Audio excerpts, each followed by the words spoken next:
Homeopathy പതുക്കെയാണ് act ചെയ്യുക. Migraine മാറാൻ ഒരുപാട് സമയം വേണ്ടിവരും.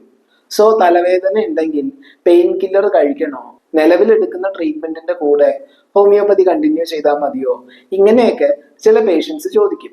മൈഗ്രെയിനിന്റെ കേസിൽ തലവേദന, വൊമിറ്റ് ചെയ്യാൻ തോന്നുക, ലൈറ്റും സൗണ്ടും ഒക്കെ ബുദ്ധിമുട്ടാവുക, ഇങ്ങനെ കോമൺ ആയ ചില ഫാക്ടേഴ്സ് ഉണ്ട്. പക്ഷെ വേറെ പല കാര്യങ്ങൾ, ഇപ്പോ എന്തുകൊണ്ടാണ് മൈഗ്രെയിൻ വരിക, തലവേദനയുടെ ക്യാരക്ടർ, ഇപ്പോ പെയിനിന്റെ ഇന്റൻസിറ്റി, ഡ്യൂറേഷൻ, എത്ര പ്രാവശ്യം തലവേദന വരുന്നുണ്ട്, ആ ടൈമിലുള്ള മറ്റ് ലക്ഷണങ്ങൾ, ഇതൊക്കെ തന്നെ ഓരോ ആളുകളിലും ഡിഫറെന്റ് ആണ്. ഈവൻ ഒരേ ഫാമിലിയിലുള്ളവരോ സഹോദരങ്ങളോ ആണെങ്കിൽ പോലും. അതുകൊണ്ട് തന്നെ മൈഗ്രെയിൻ ഉള്ള എല്ലാവർക്കും വേണ്ട ട്രീറ്റ്മെന്റും ഒരുപോലെ ആവില്ല.